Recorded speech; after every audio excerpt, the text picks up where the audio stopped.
ಅದೆಲ್ಲ ಈಗಾಗಲೇ SOP ಮಾಡ್ಕೊಂಡಿದ್ದಾರೆ ಕಮಿಷನರೇಟ್ ಅಲ್ಲಿ.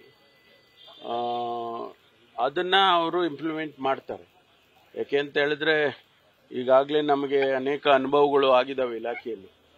ಆದ್ರಿಂದ ಅಂಥ ಕ್ರೌಡ್ ಕೂಡ ಏನು ಹೆಚ್ಚು ನಾವು ನಿರೀಕ್ಷೆ ಮಾಡೋದಿಲ್ಲ. ಲಕ್ಷಾಂತರ ಕ್ರೌಡ್ ಏನು ನಾವು ನಿರೀಕ್ಷೆ ಮಾಡೋದಿಲ್ಲ.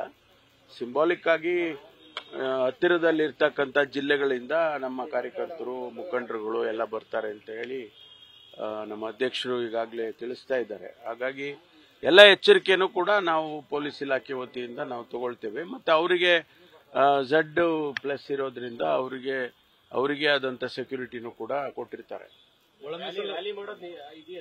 ಗೊತ್ತಿಲ್ಲ, ಇವತ್ತು ಅಧ್ಯಕ್ಷರು ನಮ್ಮ ಜನರಲ್ ಸೆಕ್ರೆಟರಿ ಇನ್ಚಾರ್ಜ್ ಅವರೆಲ್ಲ ಇವತ್ತು ಬರ್ತಾರೆ. ಬಂದ ಮೇಲೆ ತೀರ್ಮಾನ ಮಾಡ್ತಾರೆ.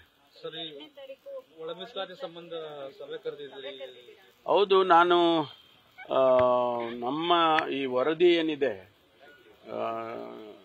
ಶ್ರೀ ನಾಗಮೋಹನ್ ದಾಸ್ ಅವರ ವರದಿ ಅವರು ಸರ್ಕಾರಕ್ಕೆ ಕೊಡೋ ಮೊದಲು ನಾವು ಒಂದಿಷ್ಟು ಚರ್ಚೆ ಮಾಡೋಣ. ಇದ್ರ ಬಗ್ಗೆ ಯಾರಿಗೂ ಕೂಡ ಬೇಸರ ಆಗಲಿ ಅಥವಾ ಕನ್ಫ್ಯೂಷನ್ ಆಗಲಿ ಆಗೋದು ಬೇಡ. ನಮ್ಮಲ್ಲಿರ್ತಕ್ಕಂಥ ಅಭಿಪ್ರಾಯಗಳನ್ನು ಮೊದಲು ನಾವೆಲ್ಲ ತಿಳಿ ಮಾಡ್ಕೊಳ್ಳೋಣ ಅಂತ ಹೇಳಿ ಕರೆದಿದ್ದೇನೆ. ಅದು ಚರ್ಚೆ ಆದ್ಮೇಲೆ ಗೊತ್ತಾಗುತ್ತೆ ಯಾರ್ಯಾರು ಏನೇನು ಅಭಿಪ್ರಾಯ ಪಡ್ತಾರೆ. ಕಂಪ್ಲೀಟ್ ಆಗಿದೆ ಅಂತ ಹೇಳ್ತಿದ್ದಾರೆ. ಕಂಪ್ಲೀಟ್ ಇನ್ನೂ ಅವರು ಸಬ್ಮಿಟ್ ಮಾಡಿಲ್ಲ. ಇನ್ನು ಗೊತ್ತಿಲ್ಲ. ಅವರು ಸದ್ಯದಲ್ಲೇ ಮಾಡ್ತೀವಿ ಅಂತ ಹೇಳಿದ್ದಾರೆ. ಹಲವು ಗೊಂದಲ ಆರೋಪಗಳಿತ್ತು ಸರ್ ಸರ್ವೆ ಮೇಲೆ, ಅವೆಲ್ಲವೂ ಕೂಡ ಕ್ಲಿಯರ್ ಆಗಿ ಅದು ಅವರು ಕಮಿಷನರಿಗೆ ಬಿಟ್ಟಿದ್ದು. ನಮಗೇನು ಸಂಬಂಧ ಇಲ್ಲ. ನಮಗೇನಂತ ಹೇಳಿದ್ರೆ ನಮ್ಮ ಒಳಗಡೆ ಇರ್ತಕ್ಕಂಥ ಏನು ಒಳ ಪಂಗಡಗಳಿದಾವೆ, ಅದರ ಬಗ್ಗೆ ಚರ್ಚೆ ಮಾಡ್ಕೊಳ್ಳೋದು ಸೂಕ್ತ ಅಂತ ಹೇಳಿ ನಾವು ಹಿಂದೆನೂ ಕೂಡ ನಮ್ಮ ಅಫಿಷಿಯಲ್ ರೆಸಿಡೆನ್ಸ್ ಅಲ್ಲೇ ನಾನು ಹಿಂದೆ ಒಂದು ಸಭೆ ಮಾಡಿದ್ದೆ. ಅದು ಮುಂದುವರಿದ ಭಾಗ ಇದು. ಅದನ್ನ ಸರ್ವೆ ಮುಂಚೆ ನಾವು ಚರ್ಚೆ ಮಾಡಿದ್ದು. ಈಗ ಸರ್ವೆ ಆಗಿದೆ ಅಂತ ಅಂದಮೇಲೆ ಅದಕ್ಕೆ ಏನ್ ಮಾತಾಡ್ಕೊಳ್ಬೇಕು ನಾವು ಮಾಡ್ಕೊಳ್ತೀವಿ. ಯಾವುದು ಗೊಂದಲ ಆಗಬಾರ್ದು ಅಂತ ಅಷ್ಟೇ. ಈ ಸಭೆಗಲ್ಲ, ಅವರು ನಾವು ದೊಡ್ಡ ರ್ಯಾಲಿ ಮಾಡಬೇಕು ಅಂತ ಉದ್ದೇಶ ಇಟ್ಕೊಂಡಿದ್ದು. ಅದಕ್ಕೆ ಅವರು ಸದ್ಯಕ್ಕೆ ಬೇಡ ಅಂತ ಹೇಳಿದ್ರು. ಈಗ ನಾವು ಶಾಸಕರುಗಳು ಮಾತಾಡೋದಕ್ಕೆ ಅವ್ರೇನ್ ಬ್ರೇಕ್ ಹಾಕೋದು ಇಲ್ಲ, ಹಾಕಕ್ಕಾಗೋದು ಇಲ್ಲ. ಅದು ನಮ್ಮ ಪರಿಮಿತಿಗೆ ಬಿಟ್ಟಿರ್ತಕ್ಕಂಥ. ಡಿನ್ನರೋ ಲಂಚೋ ಕಾಫಿನೋ ಏನೋ ಮಾಡ್ಕೊಂತೀವಿ ಬಿಡ್ರಿ.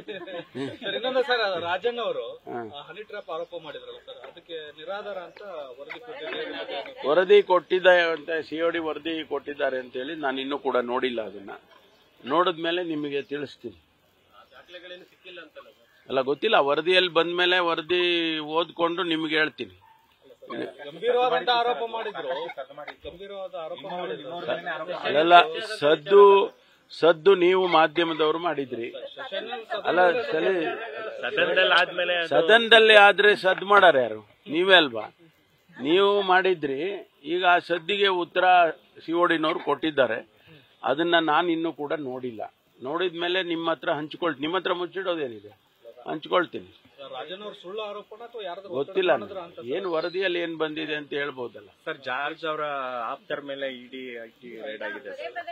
ಕಾಂಗ್ರೆಸ್ ನಾಯಕರುಗಳ ಟಾರ್ಗೆಟ್ ಕೇಂದ್ರ ಸಂಸ್ಥೆಗಳ ಬಿಟ್ಟು ಒಂದಿಷ್ಟು ದಾಳಿ ಮಾಡುವಂತ ಕೆಲಸ ಆಗಿತ್ತು. ಹಿಂದೆ ನಿಮ್ಮ ಒಡೆತನದ ಸಂಸ್ಥೆ ಮೇಲೂ ಆಗಿತ್ತು.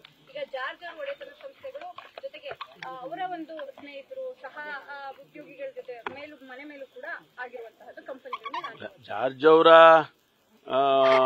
ಸ್ನೇಹಿತರ ಕಂಪನಿಗಳು ಅಥವಾ ಅವರ ಸುತ್ತಮುತ್ತ ಇರ್ತಕ್ಕಂಥವ್ರು ಮಾಡಿದ್ದಾರೆ ಅಂತ ಸುದ್ದಿ ಇದೆ. ಅದ್ರ ಬಗ್ಗೆ ನನಗೆ ಯಾವುದೇ ಮಾಹಿತಿ ಇಲ್ಲ.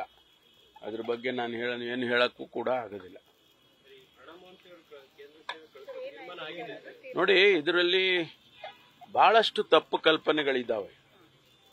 ಮೊಹಾಂತಿ ಅವರನ್ನ ನಾವು ನಮ್ಮ ಹಿರಿಯ ಅಧಿಕಾರಿ ಒಬ್ಬರು DG ಲೆವೆಲ್ನವ್ರನ್ನ ಮಾಡಬೇಕು ಅಂತ ಸರ್ಕಾರ ತೀರ್ಮಾನ ಮಾಡಿತು. ಹಾಗಾಗಿ ಮೊಹಾಂತಿ ಅವರನ್ನ ಮಾಡಿದ್ದೇವೆ. ಮೊಹಾಂತಿ ಅವರು ಕೇಂದ್ರ ಸರ್ಕಾರದ ಡೆಪ್ಯುಟೇಷನ್ ಮೇಲೆ ಪಟ್ಟಿಯಲ್ಲಿ ಅವ್ರ ಹೆಸರಿದೆ ಅಂತ ಹೇಳಿದ್ವಿ. ನಾವು ಇನ್ನೂ ಕೂಡ ಏನು ತೀರ್ಮಾನನೇ ತಗೊಂಡಿಲ್ಲ. ಡೆಪ್ಯುಟೇಷನ್ ಕಳಿಸ್ಬೇಕಾ ಬೇಡವಾ, ಅದನ್ನ DPRಗೆ ಬರುತ್ತೆ, ಮುಖ್ಯಮಂತ್ರಿಗಳಿಗೆ ಬರುತ್ತೆ. ನಾವು ಯಾರು ಅದನ್ನ ಏನು ತೀರ್ಮಾನನೇ ತಗೊಂಡಿಲ್ಲ. ಸುಮ್ಮನೆ ಇಲ್ಲ ಸಲ್ಲದ ಪೋಸ್ಟಿಂಗ್ಗಳು ಮಾಡ್ತಾ ಇದ್ದಾರೆ. ಅದೆಲ್ಲ ಸರಿ ಕಾಣಿಸೋದಿಲ್ಲ. ನಮಗೇನು ಯಾಕೆ ಸರ್ಕಾರದ ಆಸಕ್ತಿ ಏನಿದೆ ಹೇಳಿ? ನಾವು ಇಲ್ಲ ಅಂದ್ರೆ ನಾವು SIT ಯಾಕೆ ಮಾಡ್ತಾ ಇದ್ವಿ? ನಮಗೆ ಸರ್ಕಾರಕ್ಕೆ ಸತ್ಯಾಂಶ ಹೊರಗೆ ಬರಬೇಕು ಅನ್ನೋದಷ್ಟೇ ನಮಗೆ ಇರ್ತಕ್ಕಂಥದ್ದು. ಅದಕ್ಕೋಸ್ಕರ ನಾವು SITಯನ್ನು ಮಾಡಿದ್ದೇವೆ. SIT ಸಂಪೂರ್ಣ ಆಗಿ ವರದಿ ಸಲ್ಲಿಸಿದ ಮೇಲೆ ಅದರ ಸತ್ಯಾಸತ್ಯತೆಗಳು ಗೊತ್ತಾಗುತ್ತೆ. ಅಷ್ಟೇ ನಮಗೆ ಬೇಕಾಗಿರೋದು. ಸಾರ್ವಜನಿಕರಿಗೂ ಅಷ್ಟೇ ಬೇಕು ಅಂತ ಅನ್ಕೊಂಡಿದ್ದೇನೆ ನಾನು. ಯಾಕೆಂದ್ರೆ ಇದರಲ್ಲಿ ಯಾವುದೇ ರಾಜಕೀಯ ಇಲ್ಲ ಮತ್ತು ಯಾವುದೇ ಯಾರನ್ನ ರಕ್ಷಣೆ ಮಾಡಬೇಕು, ಯಾರನ್ನ ಸಿಕ್ಕಿ ಹಾಕಿಸ್ಬೇಕು, ಆ ಥರದ್ದು ಯಾವುದೇ ಅಜೆಂಡಾ ಸರ್ಕಾರಕ್ಕಂತೂ ಖಂಡಿತವಾಗಿ ಇಲ್ಲ. ಯಾರು ಕೂಡ ಅದನ್ನ ತಪ್ಪು ಭಾವನೆಯಿಂದ ನೋಡಬಾರ್ದು. ನನ್ನ ವಿನಂತಿ ಏನು ಅಂದ್ರೆ, ನಾವು ಬಹಳ ಟ್ರಾನ್ಸ್ಪರೆಂಟ್ ಆಗಿ ಈ ಒಂದು ತನಿಖೆಯನ್ನ ಮಾಡಬೇಕು ಅಂತ ಹೇಳಿದ್ದೇವೆ. ಸರ್ಕಾರಕ್ಕಿರುವಂತ ಅಜೆಂಡಾ ಅಷ್ಟೇ, ನಮಗೆ ಟ್ರಾನ್ಸ್ಪರೆಂಟ್ ಆಗಿ ತನಿಖೆ ಆಗಬೇಕು ಅಂತ.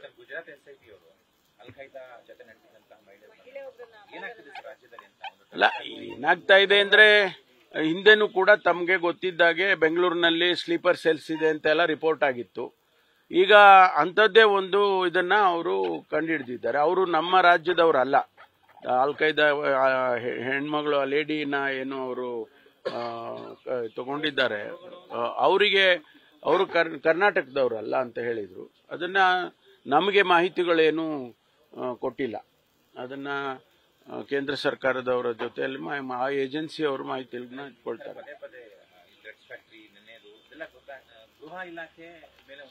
ಇಲ್ಲ, ಇದು ಎಲ್ಲ ರಾಜ್ಯದಲ್ಲೂ ಆಗ್ತಾ ಇರುತ್ತೆ.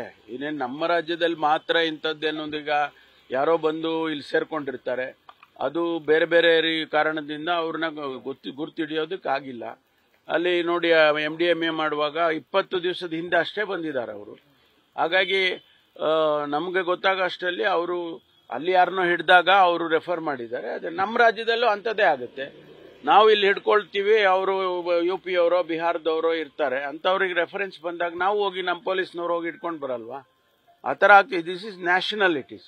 ಫೆಡರಲ್ ಸ್ಟ್ರಕ್ಚರ್ನಲ್ಲಿ ಈ ಇವೆಂಟ್ಸ್ಗಳಾದಾಗ ಶೇರ್ ಮಾಡ್ಕೊಳ್ತಾರೆ.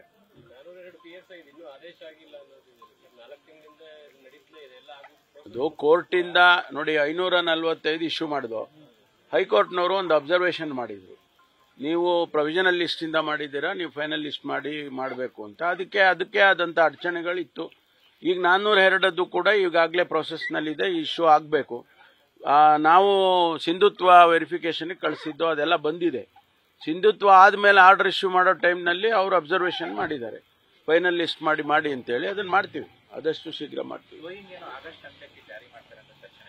ಯಾವುದು ರಾಜ್ಯದಲ್ಲಿ ಶುರು ನಾವು ಹೇಳಿದ್ದೀನಿ, ನಾನಾಗಲೇ ಪ್ರಕಟಣೆ ಮಾಡಿದ್ದೇನಲ್ಲ. ಇಲಾಖೆ ವತಿಯಿಂದ ನಾವು ಟೋವಿಂಗಿಗೆ ಕೆಲಸ ಪ್ರಾರಂಭ ಮಾಡ್ತೀವಿ. ನಾವು ಹಿಂದೆ ಎಲ್ಲ ಇದು ಕೊಟ್ಟಿದ್ರು, ಏನೋ ಕಾಂಟ್ರಾಕ್ಟ್. ಅದು ಕಾಂಟ್ರಾಕ್ಟ್ ಯಾರಿಗೂ ಕೊಡಲ್ಲ, ಇಲಾಖೆ ವತಿಯಿಂದಾನೇ ಮಾಡ್ತೀವಿ ಅಂತ ಹೇಳಿದ್ದೆ ನಾನು. ಅದ್ರ ಪ್ರಕಾರ ಮಾಡ್ತೀವಿ. ನೋಡಿ, ನಮ್ಮ ಟ್ರಾಫಿಕ್ಕಿಗೆ ಅರ್ಧ ಸಮಸ್ಯೆ ರಸ್ತೆನಲ್ಲಿ ವೆಹಿಕಲ್ಸ್ ನಿಲ್ಸೋದು. ಎಲ್ಲಿ ಪಾರ್ಕಿಂಗ್ ಆಗಬಾರ್ದು ಅಂತೀವೋ ಅಲ್ಲೇ ಪಾರ್ಕಿಂಗ್ ಮಾಡಿರ್ತಾರೆ. ಅಂತ ಸಂದರ್ಭದಲ್ಲಿ ಏನ್ ಮಾಡಬೇಕು? ರಸ್ತೆ ಮಾಡಿರೋದೇನಕ್ಕೆ? ಜನ ಓಡಾಡೋದಕ್ಕೆ, ಪಾರ್ಕಿಂಗ್ ಮಾಡೋದಕ್ಕೆ ರಸ್ತೆ ಮಾಡಿದಾರ? ಅದು ಇವತ್ತು ನಾನು BBMP ಇನ್ಚಾರ್ಜ್ ಇದ್ದಾಗ ಕೂಡ ಈ ಪ್ರಶ್ನೆ ಬಂದಿತ್ತು. ಆದರೆ ರಸ್ತೆಗಳಲ್ಲಿ ಮೇನ್ ರೋಡ್ಸ್, ಆರ್ಟರೀಸ್ ಏನು ಕರಿತೀವಿ, ಆ ರಸ್ತೆಗಳಲ್ಲಿ ಹೆಚ್ಚಿನ ಅಂಶ ನಿಲ್ಲಿಸಬಾರ್ದು ಅಂತ ಹೇಳಿ ನಾವು ಹೇಳ್ತಾ ಇದ್ವಿ. ಈಗ ನಿಲ್ಲಿಸ್ತಾರೆ ಅಂತ ಅಂದಾಗ ಅದನ್ನ ಟೋ ಮಾಡಿ ಆಚೆ ತಗೊಂಡೋಗಿ ಮಾಡೋದು.